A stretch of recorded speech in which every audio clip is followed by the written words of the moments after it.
Hello students, come to the concluding part. थोड़ा रट्टा है, concluding part है, right? हम अभी तक क्या देख रहे हैं? Get it? We started with what do you mean by living and non-living, which are main constituents of this ecosystem. Living, non-living world, their interaction make up ecosystem. Living part of ecosystem, non-living part of ecosystem. Being biologist, we want to differentiate what do you mean by non-living, what do you mean by living. So we define the properties for being alive. जिंदा हो इसका मतलब क्या हो? जिवंत आहात म्हणजे तुम्ही काय आहात म्हणून तुम्ही जिवंत आहात. Because of what you call yourself a living individual. So we discussed that too in sequence. Defining properties हमने सीखी सीक्वेंस से. MCQ सॉल्व करेंगे तो ये सीक्वेंस से ही ध्यान में रखेंगे. मैंने क्लास वर्क में आपको 1 2 3 4 लिख के दिया है, निकालो क्लास वर्क. डे 1 सबसे at priority defining property without any exception. Defining property without any exception, which is found only in living being, is consciousness and cellular organization. या unicellular या multicellular. Consciousness, cellular organization, ये सिर्फ living organism के पास होता है. Okay, second we talk about metabolism. Okay, पहले level पे ये दो होते हैं at priority. फिर आ गया मेटाबॉलिज्म, उसको एक्सेप्शन आया. कुछ केमिकल रिएक्शन डीएनए रेप्लिकेशन जैसे पीसीआर में हो सकते हैं. सो पीसीआर जिंदा नहीं है, but metabolism is one of the important property found in living organisms. Then we say growth. Intrinsic growth, more precisely intrinsic growth. Then we talk about the ability to reproduce.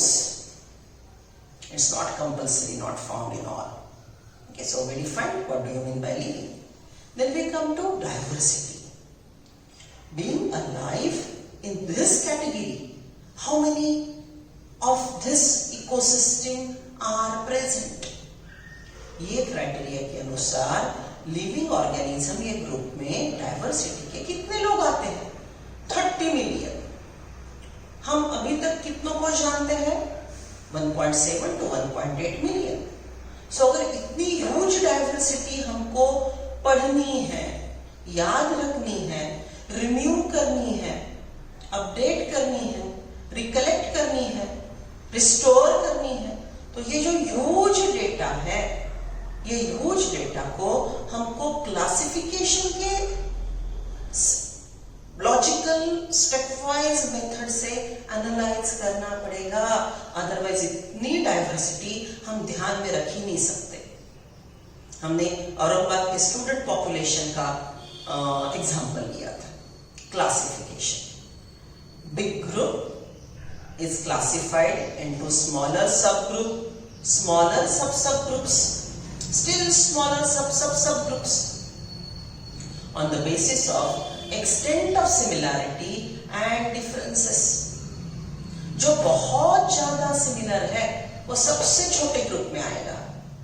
जो थोड़ा similar है वो थोड़े बड़े group में जाएगा.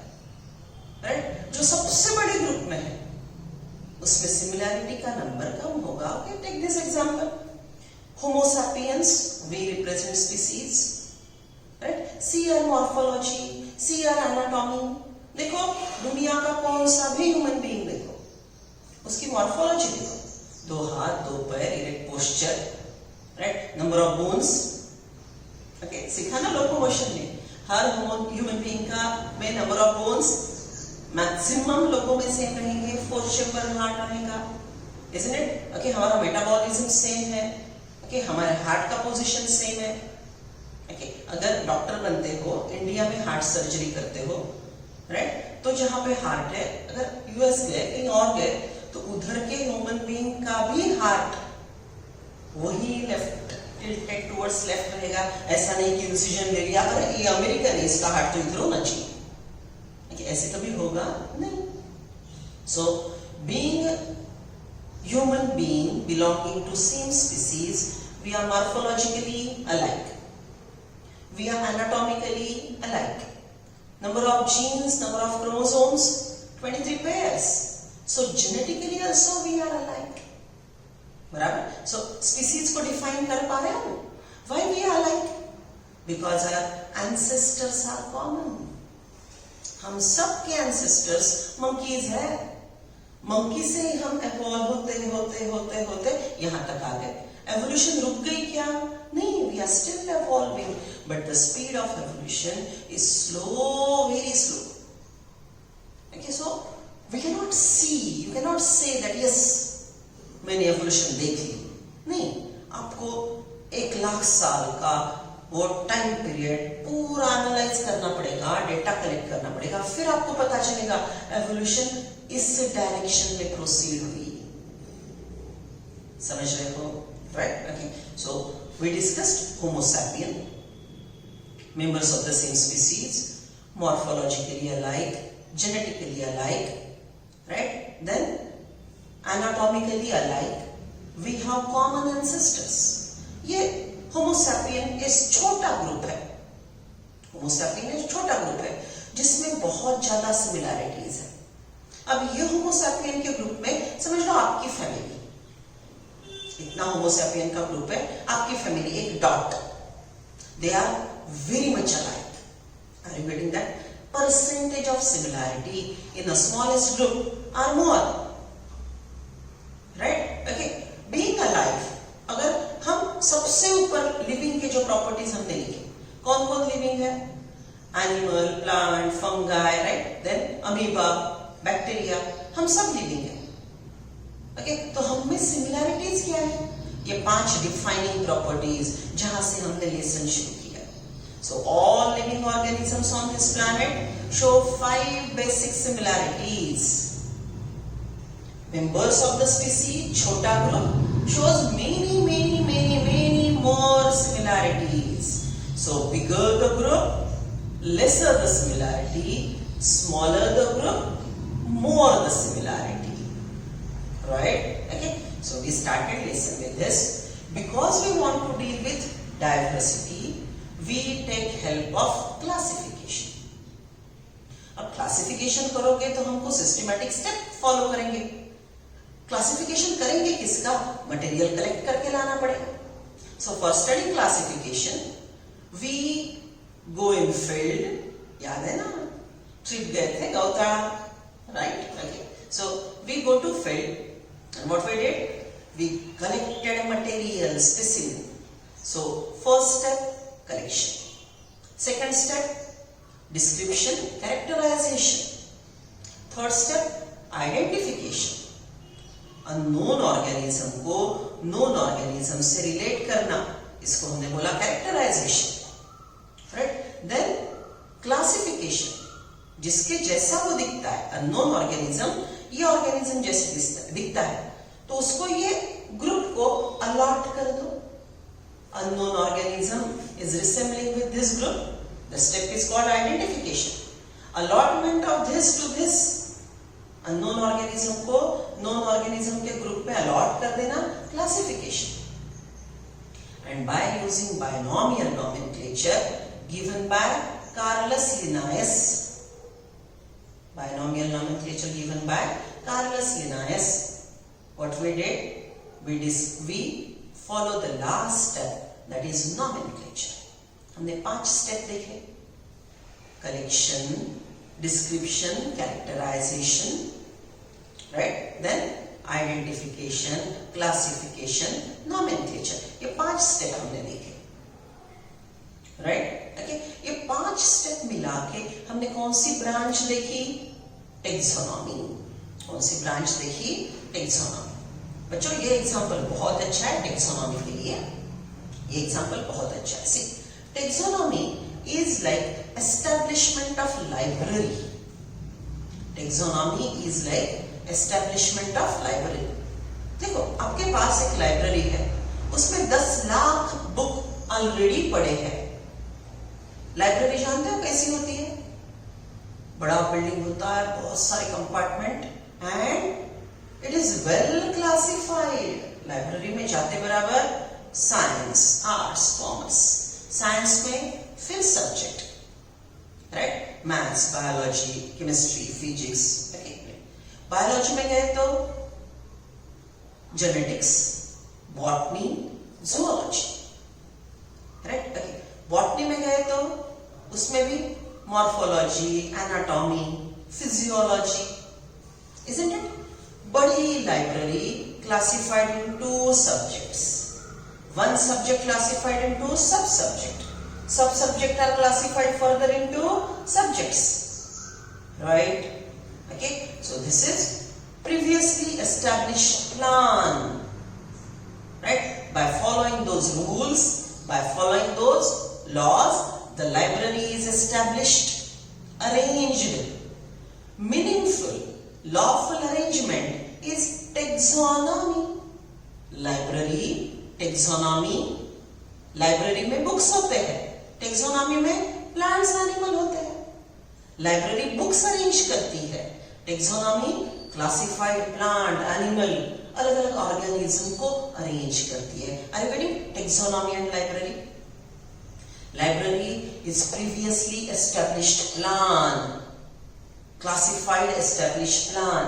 For books, taxonomy is previously established plan for classification of plant, animal, bacteria, fungi, etc. So classification जिसमें सीखा जाता है taxonomy, जो लाइब्रेरी जैसा है। taxonomy के 5 स्टेप है, लाइब्रेरी फॉर्म करने के भी 5 स्टेप है। कौन से 5 स्टेप है? Taxonomy, meaningful arrangement, lawful arrangement, taxes plus norms. Taxes plus norms, this word is coined bye A.P. de Candolle.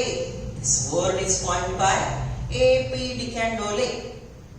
Okay, so ये टेक्सोनॉमी के 5 स्टेप लाइब्रेरी में कैसे यूज किए जाते हैं, कैसे फॉर्मुलेट किए गए हैं, कैसे यूज किए गए हैं, दैट विल डिस्कस, राइट। चलो, सो फर्स्ट स्टेप कलेक्शन। देखो आपकी लाइब्रेरी 10 लाख की भरी पड़ी है, वैसे ही क्लासिफिकेशन में ऑलरेडी नोन ऑर्गेनिज्म, टेक्सोनॉमी भरे पड़े।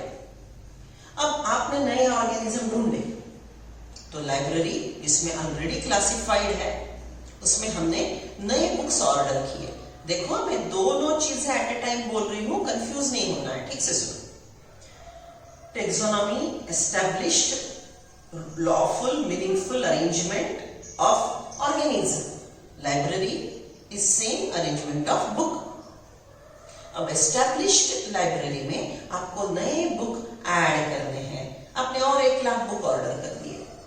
What you are doing? Renovation. Renew कर रहे हो आप आपके लाइब्रेरी को। ओके, देखो क्लासिफिकेशन के significances. Vast data can be renewed, can be updated, easy to recollect, easy to use.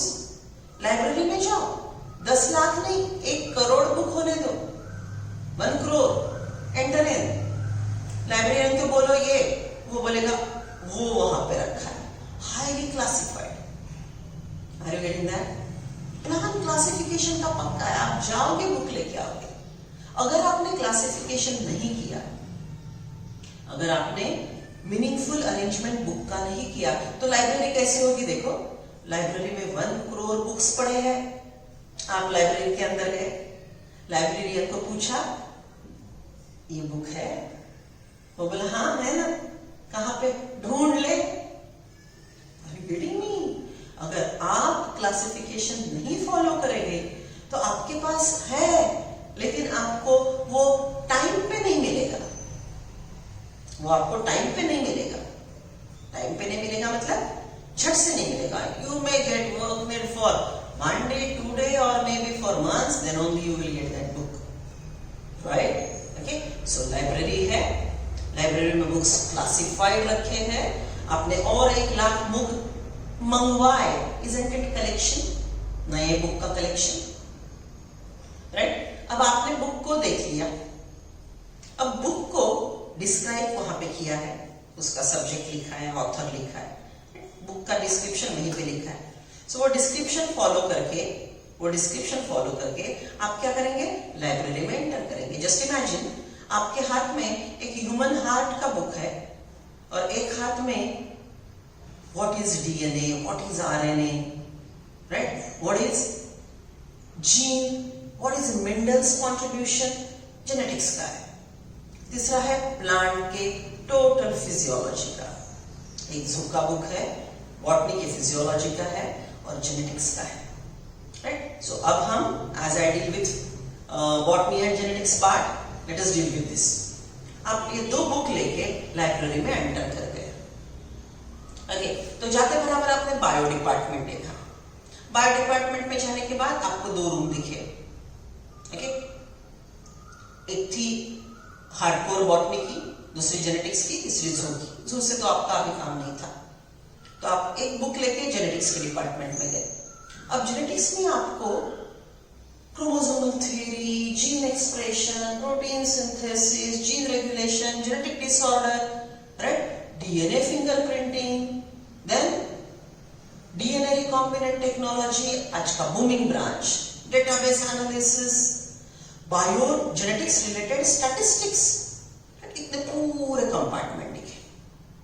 आपके हाथ में डीएनए का बुक था, so you entered in DNA.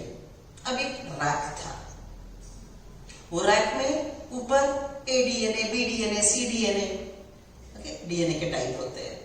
आपके हाथ में बी डीएनए है, तो आपने वो बुक बी डीएनए के बाजू में रखा।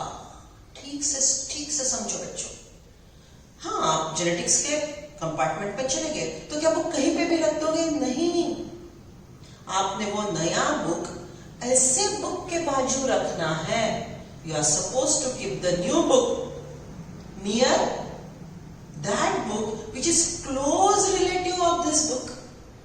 वो रैक में जो वहां पे बुक आप रखोगे, वो बुक के बाजू में जो पहले से बुक था वो इसके बहुत सिमिलर होगा। जो नीचे के रैक में है, नीचे के रैक पे है, राइट, वो बुक इसका थोड़ा दूर का रिलेटिव होगा, राइट, और नीचे का बुक और दूर का रिलेटिव होगा। So in that established plan, the two books which are close to each other are close relative, which are distantly placed are relatives, but उनमें similarities कमी है।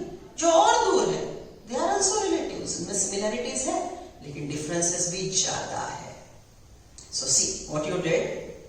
You identified a new place in the rack on that particular shelf, right?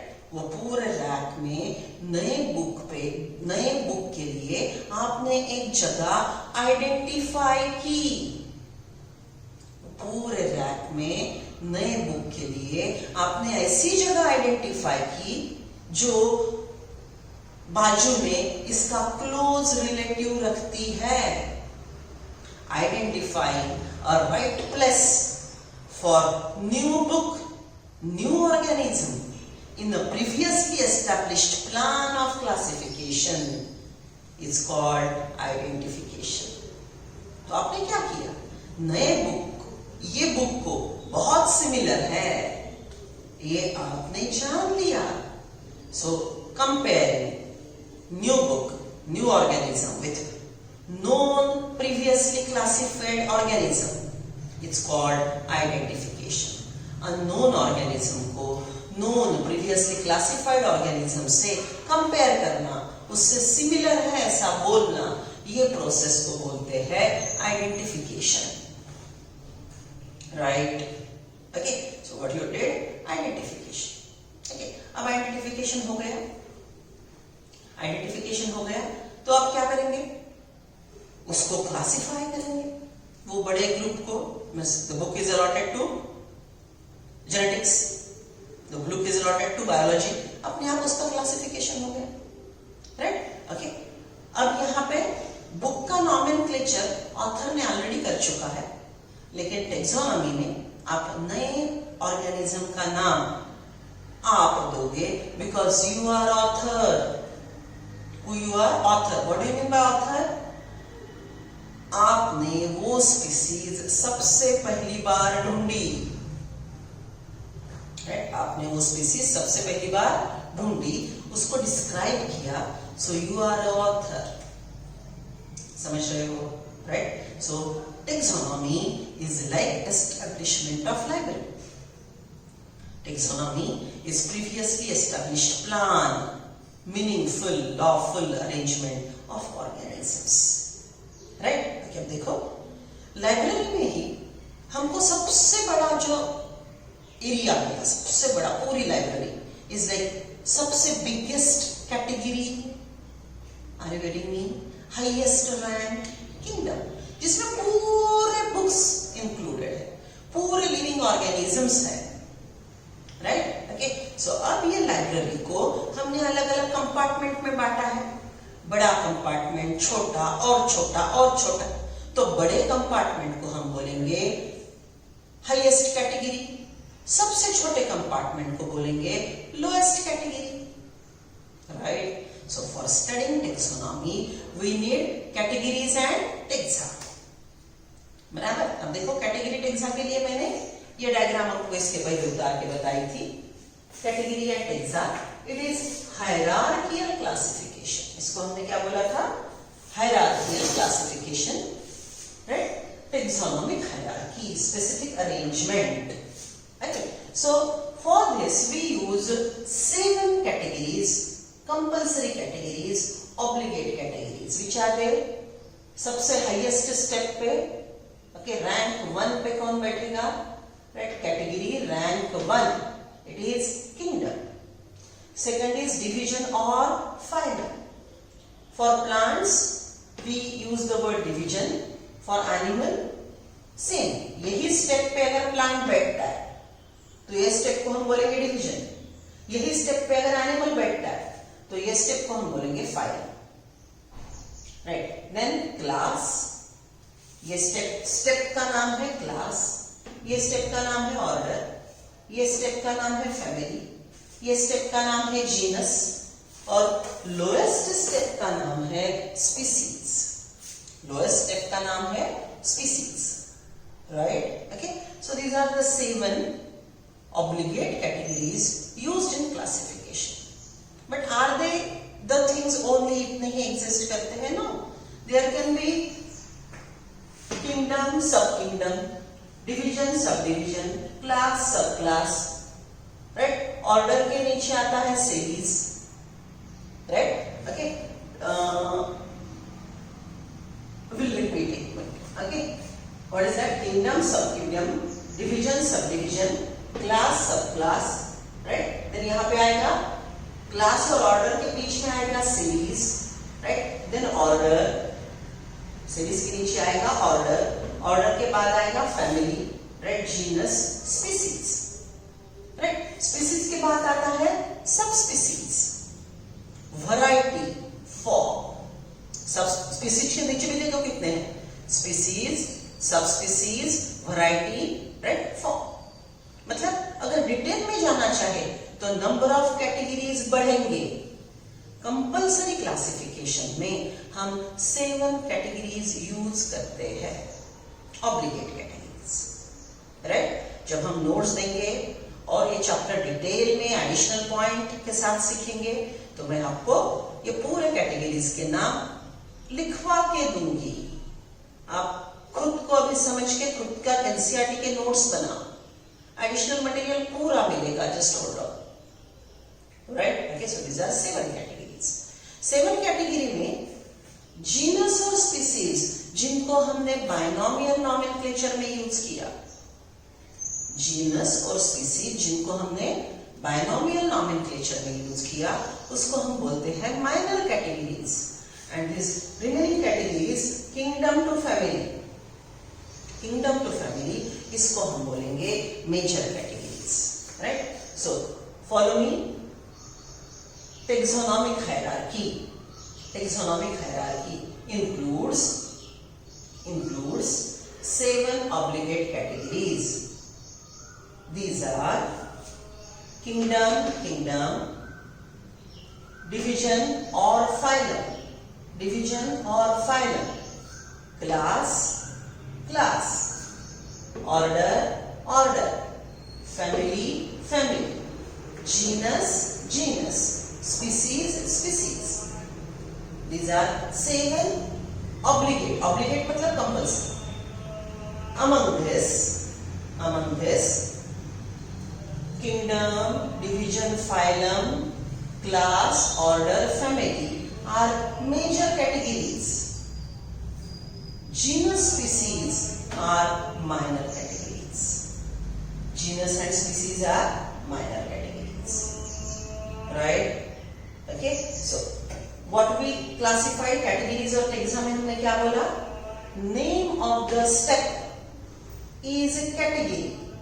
और इस पे बैठने वाला organism या organism का ग्रुप, उसका नाम, नेम ऑफ लिविंग ऑर्गेनिज्म और name of group of living organism is called taxa. Right? So kingdom is category, इस पे बैठने वाला प्लांटेई इज अ टेक्सा. यही किंगडम पे अगर एनिमल्स आके बैठे तो वो टेक्सा का नाम होगा एनिमेलिया. यही किंगडम पे अगर फंगस आके बैठे तो किंगडम का नाम होगा फंगाई. यही स्टेप पे अगर प्रोटिस्ट आके बैठे, अमीबा आके बैठा, तो उसका किंगडम का नाम होगा protista.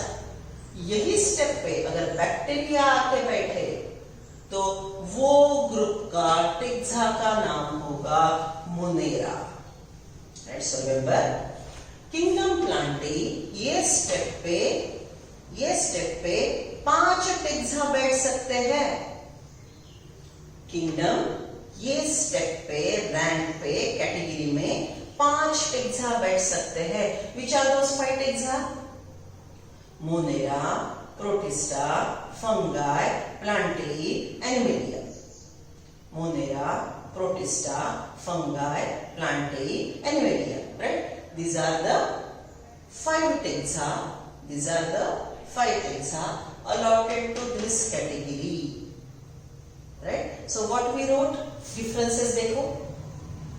Name of a step or a rank is a category. Name of group of living organism or living organism is taxa. One category includes many taxa. But one taxa is not belonging to many categories. बराबर है? देखो, एक category kingdom, 5 taxa, Monera, Protista, Fungi, Plantae, animalia, हमने ऐसे बोला, उसको include करता है. Right? Okay? So this is what is classification. और क्लासिफिकेशन में एक सबसे इंपॉर्टेंट पॉइंट मैंने आपको लिख के दिया था कैटेगरीज और टेक्सा में, कि ये जो हायरार्की है जो मैंने बोर्ड पे ड्रॉ की, ये एक्चुअली नेचर में कहीं एग्जिस्ट नहीं करती. It doesn't have real existence. ये कॉन्सेप्ट है हाइपोथेटिकल जो मैं आपको समझा रही हूं. इट इज कॉन्सेप्ट हाइपोथेटिकल जो मैं आपको समझा रही हूं. राइट? ओके? आपको दिखता क्या है? आपको किंगडम नहीं दिखता, आपको प्लांट दिखता है, आपको फंगस दिखता है. So taxa is represented by living organism. Taxa is represented by living organism. Right? Taxa has physical existence. Taxa has physical existence. Taxa is a real term. Category is hypothetical, abstract. It exists in mind. Right? It is not having physical existence. Right? समझ रहे हो? Okay? अब देखो, निकालो categories taxa के differences. ये differences आपने लिखे. अब एग्जांपल लिख लो. मेरे ख्याल से लिखे थे. Check it. Examples of category. These are the examples of category. Examples of taxa: Monera, Protista, fungi, plantae, Animalia. Right? Homo sapiens. Okay. Then mammals. Mango plant. Dicotyledonei, monocotyledonei. These are name of living organisms. Right? So categories and taxa. अब NCERT वालों ने कुछ example दिए हैं. Example दिया है. Okay, चलो page number 8 पे आ जाओ.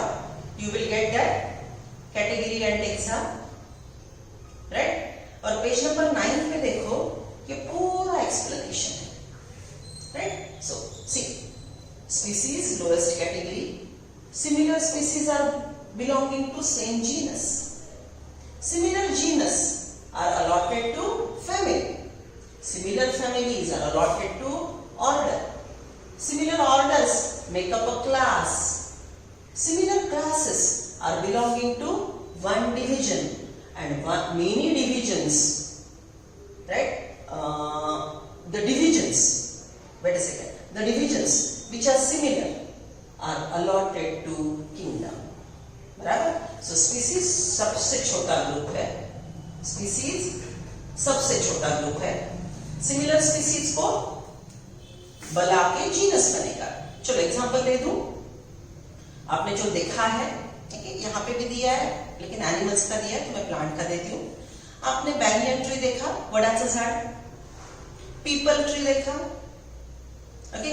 रबर ट्री देखा, राइट. ओके, एंड फिग अंजीर.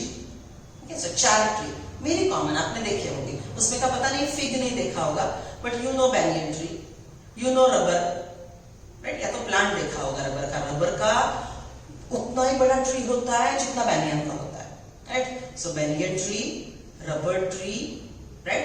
देन पीपल एंड फिग का tree.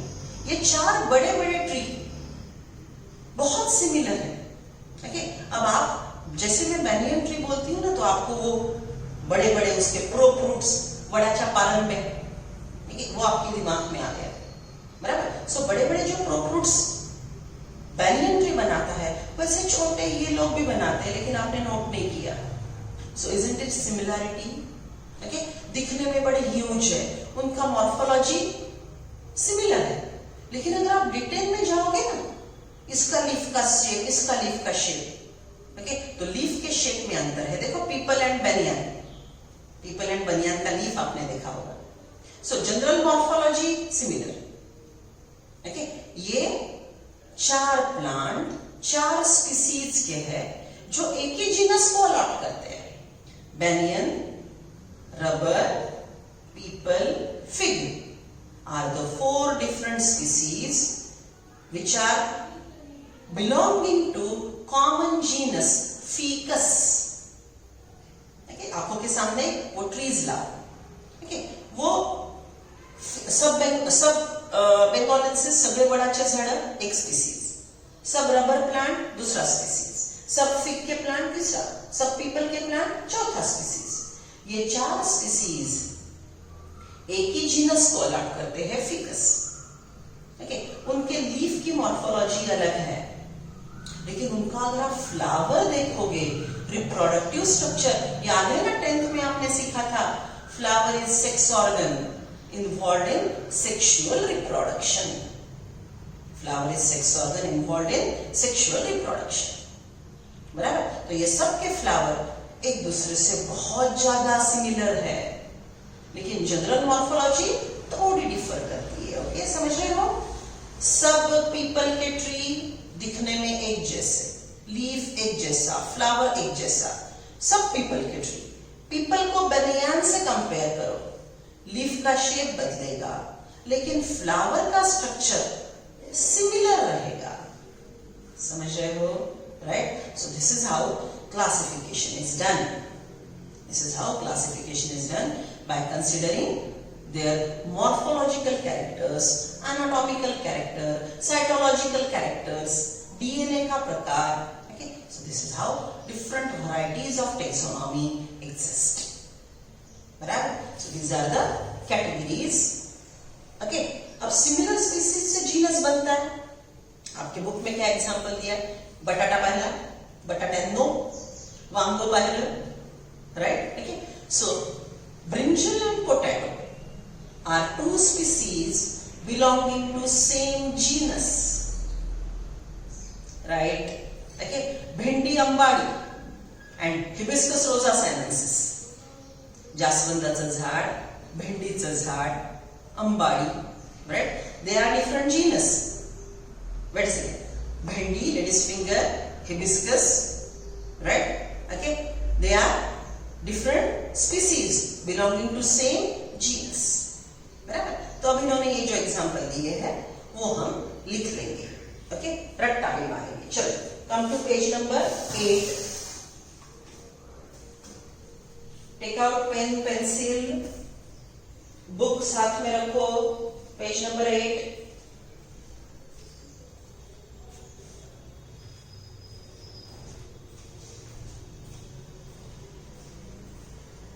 Come to page number 8. See, classification is not a single step process but involves classification is not a single step but involves hierarchy of steps. एक step नहीं है, इसमें पूरी hierarchy in which each step represent a rank or a category. Her step का नाम kingdom, ये step का नाम फाइलम और डिवीजन, राइट? सो हायरार्की में हर स्टेप को एक नाम दिया गया है. Since the category is part of overall taxonomic arrangement, it is called taxonomic category, right? See, ये पूरे हायरार्की का एक पार्ट है, तो इसको हम बोलेंगे, एक को बोलेंगे टेक्सोनोमिक कैटेगरी, पूरे अरेंजमेंट को बोलेंगे taxonomic hierarchy. And all categories together constitute the taxonomic hierarchy, arranged in a specific manner. Each category referred to as unit of classification. देखो, what is unit? Unit is smallest but complete. देखो, पूरे life को, living organism को आज आप 5 kingdom में divide कर सकते हो. सो जब 5 किंगडम में डिवाइड करोगे तो kingdom is unit of classification. बराबर, right? So kingdom highest category can be unit of classification. अगर आप लाइफ फॉर्म को स्पीसीज में डिवाइड करते हो, अलग अलग स्पीसीज में डिवाइड करते हो, राइट? तो स्पीसीज स्मॉलेस्ट है, लेकिन हाँ वो भी एक यूनिट है ना क्लासिफिकेशन का. Species is also unit of classification. So, kingdom can be unit of classification, species can be unit of classification, any category can be unit of classification. जैसे यूनिट ये शब्द मैंने आपको चैप्टर 7 में सिखाया था. फिर से what is unit? Just imagine we want to measure a distance. Distance measure करने के लिए, साइज मेजर करने के लिए, डिस्टेंस मेजर करने के लिए हम nanometre, micrometre, millimetre, centimetre, inch, feet, kilometre, right? Then light year. Depending on the requirement you can use any unit. Micrometre is very small. Light year is used to check the stellar distance. 2 planet के बीच में का distance हम check करेंगे. सो वैसी बात है, छोटा भी यूनिट है, स्मॉल, होल, कंप्लीट, बड़ा भी कंप्लीट है. So species can be unit, any category can be unit of classification.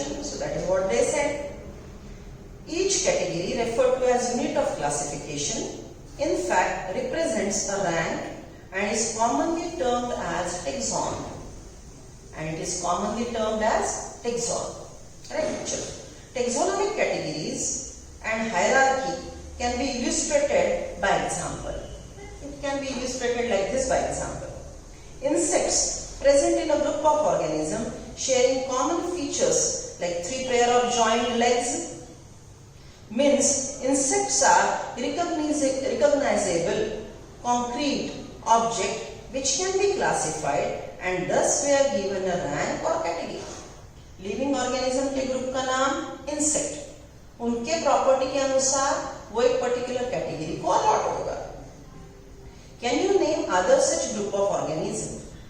हाँ, क्यों नहीं, right? Hibiscus, coconut, mango, these are the different taxa allotted to plantae, right? Remember, group represent categories. Remember, group of living organism represent category, category दिखती नहीं है आपको, वो group of living organism दिखता है। Group represent category. Each rank और taxon in fact represents a unit of classification. ठीक है, अब क्लासिफिकेशन आप कैटेगरी के अनुसार करो। ठीक है, तो कैटेगरी यूनिट हो गया। आप बोल सकते हो ये ecosystem human, tiger, okay, mango plant, banyan plant, इनसे बनी है। तो अगर आप टेक्सा के अनुसार क्लासिफाई करोगे तो एक टेक्सा भी क्लासिफिकेशन का यूनिट हो सकता है। देखो ठीक से सुनो, ये एक स्टेप, राइट, इसके अनुसार क्लासिफिकेशन करेंगे तो any category can be unit of classification. Step पे बैठने वाले लिविंग ऑर्गेनिज्म के अनुसार क्लासिफिकेशन करेंगे तो any taxa can be unit of classification, right. But now listen, fundamental unit of classification is species. ये स्टार पॉइंट लिख लो, 3 पॉइंट लिख लो। Any category, write down, any category can be unit of classification.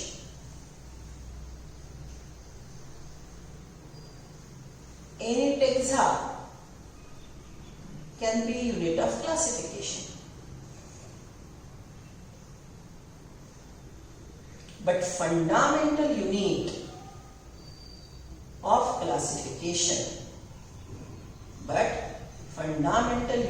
of classification is species.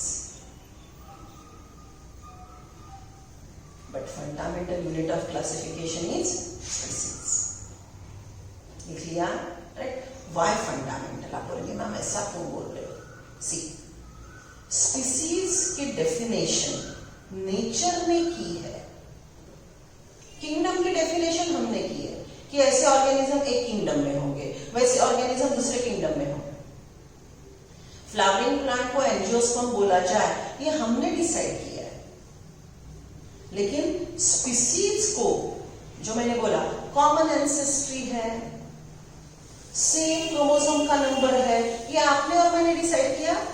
मेरा relative monkey है, आप आपका देख लो, मेरे पास 23 pair of chromosome है, मुझे नहीं पता, ओके, मैंने वो सिलेक्ट की है। Is it, have you selected, have I selected, मेरे पास कितने क्रोमोसोम है? Is it decided by nature? So species की जो प्रॉपर्टी है, common ancestry, number of chromosome, this is decided by nature.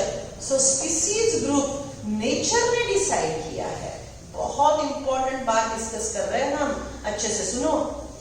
Species is fundamental basic unit of classification decided by nature, right. और ये बहुत ही बड़ा कॉन्सेप्ट है, okay. जैसे ही मैं स्पीसीज पढ़ूंगी आपको बताऊंगी, it is very important concept. Species is fundamental basic unit of classification selected by nature, क्योंकि हमारे एंसेस्टर सिमिलर है, हमारा क्रोमोसोम नंबर सिमिलर है, ये बातें नेचर ने डिसाइड की है। बात को समझ रहे हो? चलो, so come to next one. Taxonomical studies of all known organism have led to the development of common categories such as kingdom, phylum और division for plants, class, order, family, genus, species. ये रट्टा clear होना चाहिए। All organisms, including those in the plant and animal kingdoms, have species as the lowest category. In all kingdom Animalia, kingdom Plantae, Monera, Protista, fungi, plant, animal. In all the kingdom, species is the lowest category. Okay, of obligate categories. Obligatory categories में सबसे छोटा कौन है? Species. तो क्या species के नीचे exist नहीं करते? करते हैं, लेकिन वो ऑब्लिगेट कंपल्सरी कैटेगरी में नहीं आते। मैंने बोला ना, स्पीसीज के नीचे सब स्पीसीज होती है, लेकिन सब स्पीसीज का यूज करना ये कंपल्सरी ऑब्लिगेट कैटेगरी नहीं है। ओके, चलो see. Now the question you may ask is how to place an organism in a various categories. एक ऑर्गेनिज्म को अलग अलग कैटेगरीज में कैसे रखेंगे? सिमिलैरिटीज और डिफरेंसेस देख के क्लासिफिकेशन करके। अगर सिमिलैरिटी ज्यादा है तो एक ही कैटेगरी में आएंगे, अगर अलग है तो अलग अलग कैटेगरी में जाएंगे। डिफरेंसेस ज्यादा, कैटेगरीज अलग, right. See the basic requirement is the knowing characteristic of an individual. Classification करने के लिए हमको कैरेक्टरिस्टिक पता होना जरूरी है। This help in identifying similarities and dissimilarities among the individuals of the same kind of organisms as well as of other kind of organism. ये सब करने के लिए हमको ऑर्गेनिज्म में सिमिलैरिटीज है क्या, डिफरेंसेस है क्या, वो देखना पड़ेगा। उसके लिए हमको कौन सा बुक हेल्प करेगा? बॉटनिकल की, ज़ूलॉजिकल की। ये क्या बुक है जिसमें प्रॉपर्टीज, कैरेक्टर्स और ग्रुप का नाम लिखा है, फ्लावरिंग प्लांट एंड जियोस्पर्म। फिर उसके सब टाइप भी लिखे हैं, right. So that is what is total botanical keys, zoological keys useful for classification. Now come to species. Taxonomic studies consider a group of individual organism with fundamental similarities as a species. Fundamental similarity में क्या क्या आएगा? Genetic similarity, morphological similarity, right? Common ancestry, और एक सबसे बड़ी बात जो मैंने अभी तक डेफिनेशन में ऐड नहीं की थी वो ऐड करो, breeding is possible, sexual reproduction is possible with in the member of same species. What it means? ये मैंगो का प्लांट है, बाजू में मैंगो का प्लांट है, ये एक मैंगो का प्लांट है, एक मैंगो का प्लांट है। ये मैंगो का पोलन ग्रेन जाके ये मैंगो प्लांट पे फ्लावर पे गिर गया, पॉलिनेशन होगा, फर्टिलाइजेशन होगा और सीड बनेगा। What is this process? Sexual reproduction. So mango plant can sexually reproduce with mango plant only, right? So two mango plants are sexually compatible organisms which can interbreed, organism which can perform sexual reproduction are belonging to one species. Okay? चलो दूसरी बात, ये mango plant है, ये papaya का। Okay? अब pollen grain जाके papaya पे गिरा तो वहां पे फर्टिलाइजेशन होगा क्या? फ्रूट बनेगा क्या?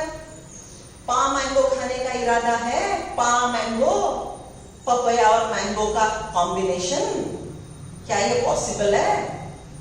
नेचर में नहीं, नेचर में ये पॉसिबल नहीं। मैंगो का पोलन पपाया पे कभी फर्टिलाइजेशन नहीं कर सकता। पा मैंगो खाने का इरादा छोड़ो, right? Okay, so sexually compatible organisms are belonging to same species. Simple भाषा में बोलूं, जब भी शादी करने का सोचोगे, right, you have only one option, Homo sapiens. That is the only thing. You cannot say the tiger is handsome, the tigress is beautiful. See that peacock, so cute. So, yeah, jokes apart, come back what I said. जिनमें marriages होंगे, जिसमें sexual compatibility है, जिनमें inbreeding होगा, right, breeding possible है, वो group को हम बोलेंगे स्पीसीज, राइट। चलो right now definition of species, इसको 5 स्टार दो बोलना बच्चों, ये बहुत ही बड़ा कॉन्सेप्ट है। जैसे डिटेल में जाएंगे ना आपको पता चलेगा, माय गॉड इतना डेफिनेशन का मीनिंग है। Right now definition of species, members of the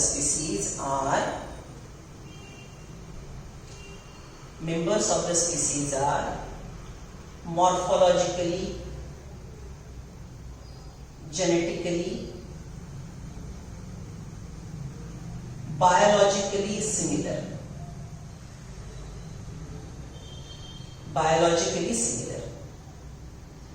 Morphologically, genetically, biologically similar. Bracket में लिख लो, biological similarity is ability to reproduce sexually. Sexual compatibility, ऐसा लिखो। Biological similarity is sexual compatibility.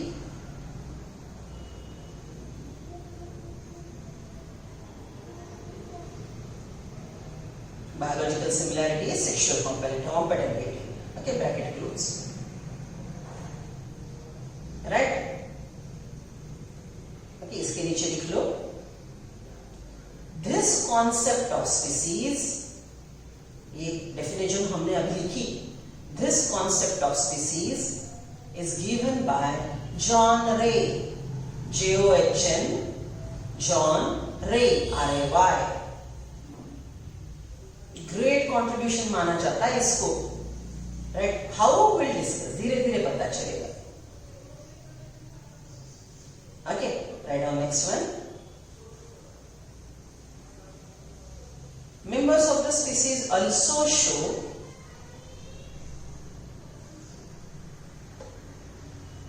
Common ancestry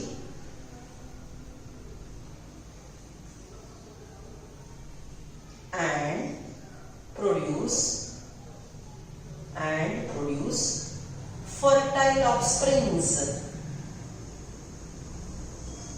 produce fertile offsprings अब ये पूरी जो मैंने species के पॉइंट लिख के दिए ना, उसको स्क्वायर करो और 5 स्टार पॉइंट लिखो. Nowhere it is clearly written, but everything is in syllabus. Somewhere hidden the meaning comes like this, right? Everything is in syllabus. ये concept बहुत अच्छे से समझेंगे आप. Concept of species given by John Ray.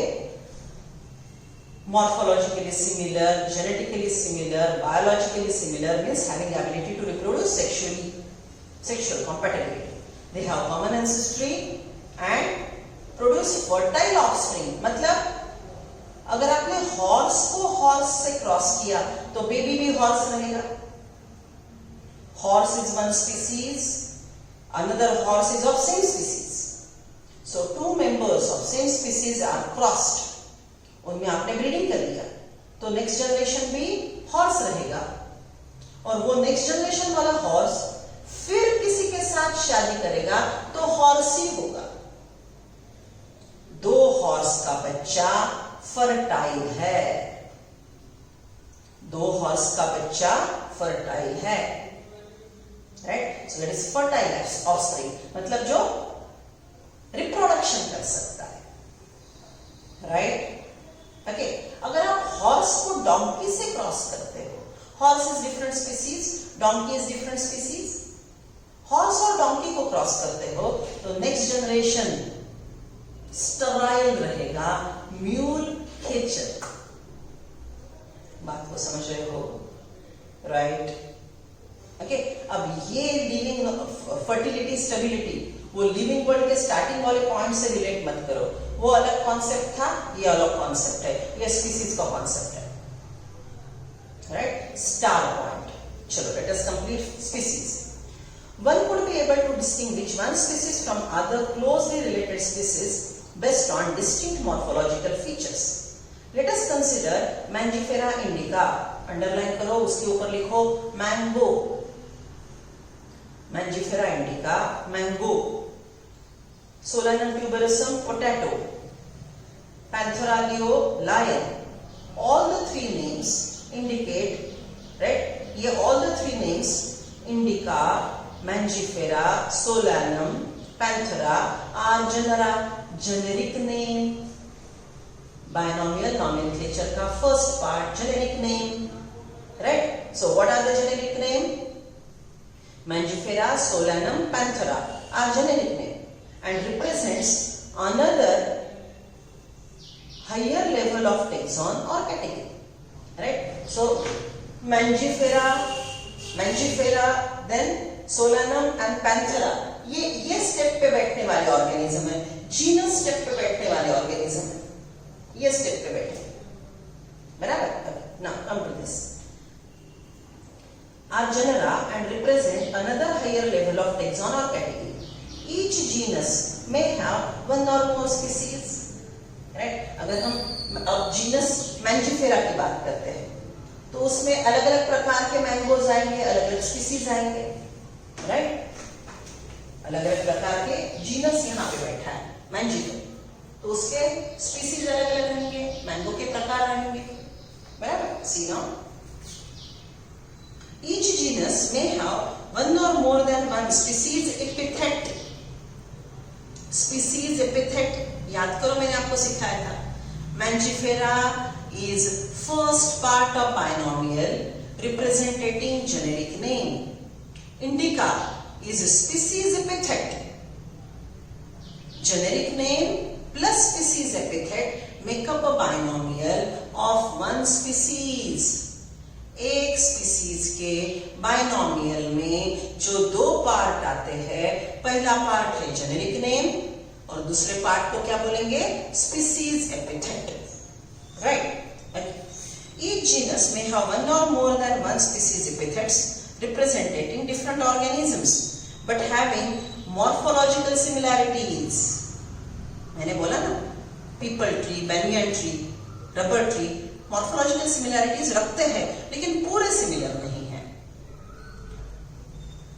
Solanum includes species like, for example, Panthera has another species epithet called tigris, right? Panthera leo, Panthera tigris. क्या है? Panthera leo, Panthera tigris. And Solanum includes like nigrum and melogenum. देखो, Solanum tuberosum, Solanum nigrum and Solanum